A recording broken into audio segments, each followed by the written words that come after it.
Hello! Welcome to Makers Monday live chat. Today we are going to... I'm going to move this so it's not block my eyes. Okay. Nope, still going to do it. All right. Whatever. Today we are going to be talking about one of my favorite time-saving hacks. And if you are doing this business as a side hustle, if you have kids, if you have a busy life, here we are. Like, you've got to make the time be efficient. So definitely having my daughter about 2 years ago has made this of the utmost importance, and knowing that we're going to have a little one on the way, I'm definitely thinking about all the ways that I can save time and get the most bang for my buck. So anyway, in the past I have talked about breaking up with your to-do list. And so I wanted to kind of clarify that. I've had a couple people ask questions. So it doesn't mean just like, hey, I'm gonna fly by the seat of my pants and just be like, who knows what I'm doing? Like, obviously that is not efficient. But what I mean by breaking up with my to-do list is that I am not married to doing these 47 tasks in this order on this day. It's more intuitive, I guess, in the sense that if I am feeling like I really want to be talking one day, maybe that's a good day to do filming for tutorials. And if I'm just kind of having a quiet day, or if I'm like, I don't know, I've been having a lot of emotional days because pregnancy hormones, it can be helpful to paint because I find that relaxing. So when I say breaking up with my to-do list, it doesn't mean just throwing caution to the wind. Like, I'm still a very efficiency-driven person. And basically, I've been trying to de-escalate the stress and the pressure that I put on myself. But that being said, my favorite time hack, now that we've got a couple people here, hi everybody, my favorite time hack is time blocking. So if you all know what time blocking is, great. If you don't, I'll do a little refresher.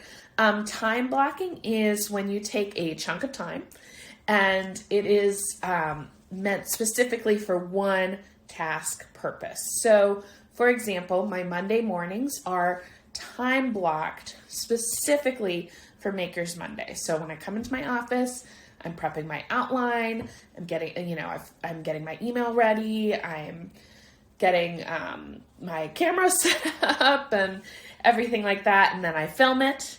And then afterwards, I make sure that I'm doing the transcript and the captions and putting the links into my BizBud newsletter for next week. So it's all chunked in one day. Because why do you chunk? Why do we chunk? Why is this important? Well, one, it helps you focus better. I don't know about you, but if I have a lot of things that I'm thinking of, I'll be like tab happy. I'll be like, oh, what's on here? What's on here? What's on this tab? And I'm like 1,000 tabs open at a time person. So I will try to make a new browser window that just has the tabs that I need for, I'll get to that question for sure, Paulina. I'll make sure it's just for my Makers Monday thing. So Paulina's asking, how big are these time chunks? Random according to mommy's schedule. So we have a nanny who comes 3 days a week from 8 to noon. And so those are my big time chunks where I know that I'm absolutely going to get that time. However, so that's a big chunk. However, my husband and I kind of, depending on he has a dentist appointment today, so I'll be taking this afternoon, whatever our schedule is. If I am doing something during nap time, I will block out the nap time chunk for something that isn't so time sensitive. So painting, if I'm going to be in the middle of a piece that's really wet and I can't go as soon as she starts crying, that's not a good nap time chunk. So a 1.5, 2 hour thing. A lot of times I'll use that to get caught, to work ahead on emails, because if I stop in the middle of the email, it's not a big deal. Also, if I need a day to clean up my office, I just did this wedding invitation suite and it's a hot mess in here. So that would be a good nap time task. So thinking about like realistically, what can you drop in a go? So yeah, I will sometimes, but sometimes you can even do it as short as like half an hour. I'm just going to go through my emails and answer my emails. And there's some sort of quote, I'm sure I'm butchering, but like as much time as you have to do something, you're going to take that much time. So if you have 2 hours to do your emails, guess what? You're going to take 2 hours. But if you have 30 minutes, you're also going to finish it in 30 minutes. So yeah, I don't know, just something to think about. If you're blocking out that time and then you finish what you need to do in that time, great. Maybe you have a little running list of some other things you'd like to get done that day, and that's a great time to kind of pop in those little tasks at the end of your chunking. High strength for days. And yeah, so let's see. Yeah, so you're going to get better focus. It helps me get right down to business because I already know what I'm doing that day. So I'll kind of, the morning, so like the week before or Sunday, I'll kind of take a moment and say, okay, what are the big chunks that I need? Like Mondays are always going to be Makers Mondays because that just has to happen because it's a consistent thing. But I know I definitely need a painting day. I definitely need like an admin day for getting caught up on emails and, just, I don't know, all the boring things. And then I like to have like one day that's kind of flexible so that I can catch up on things that I didn't get to, or if I was feeling crummy on Wednesday, I can always do it on Friday, and knowing that. So it helps me get right down to business. I talked a little bit about how it works in my schedule, and then I personally like to chunk by the day just because I feel like if I'm getting into my painting, then it's like I want to only do painting. I don't want to be thinking about anything else. If I am doing my admin stuff, it just helps. I get into flow, but I'm also like, I don't know, I'm one of those people who gets like in super focus mode. But I've also heard, for those of you who might have ADD or things like that, I've heard this can be a really helpful strategy to help focus in for that as well. Jenna Rainey talks about having ADD and how she time blocks as well and how it's been helpful for her. So I think it's cool because you can kind of make it work for how your workflow works best for you. So I wanted to talk a little bit about multitasking. There have been these myths and things that like women are, better multitaskers than men or whatever, like, right? We've all heard this, but I'm just going to throw it out there. Like, multitasking is not a thing. Like, we think that we're multitasking, but it's not, you're not doing anything efficiently because nothing is getting 100% of your attention. So if you're able to juggle multiple things in your brain, kudos, but the best, most solid work that you're going to get is if you're able to focus on one thing at a time, which is why I really like time blocking, because I know that I'm giving it my 100%.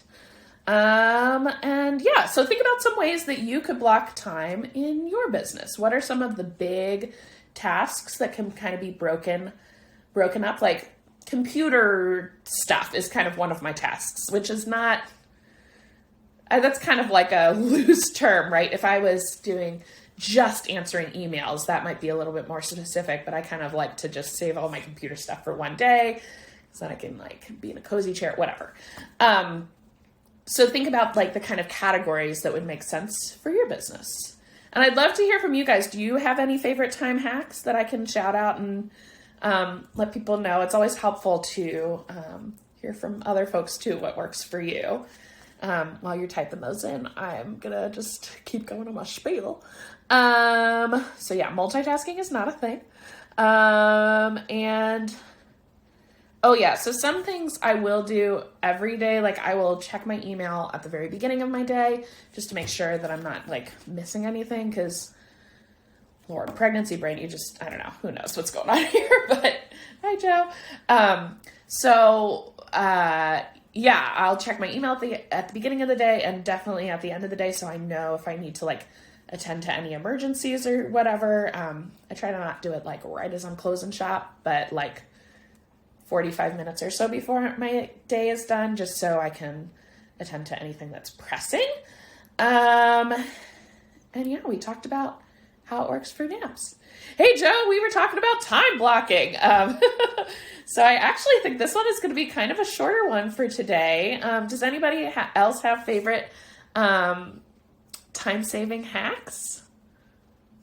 I'm going to give you a second to type. But yeah, so in my blog for this week, in my BizBuds newsletter, I will be sending out my guide to how to break up with your to-do list. If you are somebody who feels like a lot of pressure, a lot of anxiety around accomplishing the tasks on your list, feeling overwhelmed, like you've got too much going on, this is a really great way to kind of break it down and not make it be like your to-do list is part of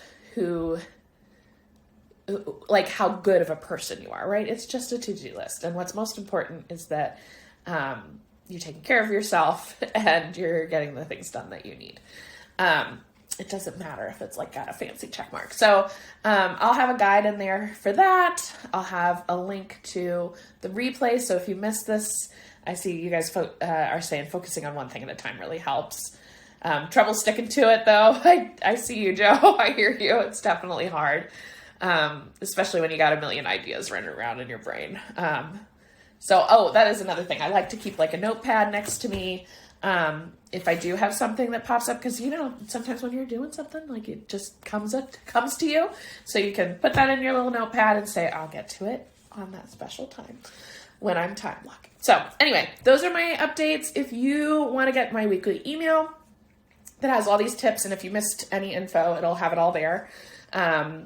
Just DM me and I'll send over or I'll add you to the email list and you'll get it every Monday morning. So thank you so much for tuning in, and it was great seeing you all here. I hope to see you next week. Oh, what is next week's topic? Making it work with kids and art naps. So, okay, strength for days. I need to figure out your first name. I can't remember, but yeah, DM me your email address and I'll add you to the list.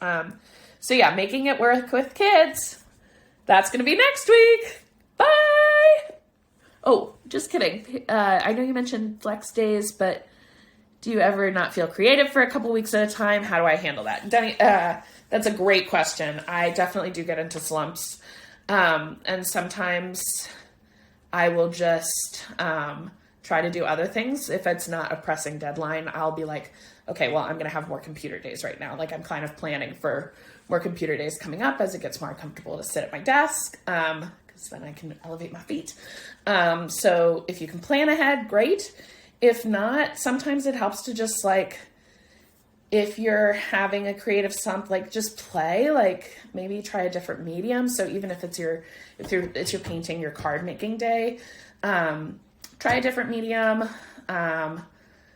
Try just doodling, or maybe doing something like going to a botanical garden that might inspire you, or wherever somewhere that makes you happy, read a book and kind of get those creative juices flowing in a different way.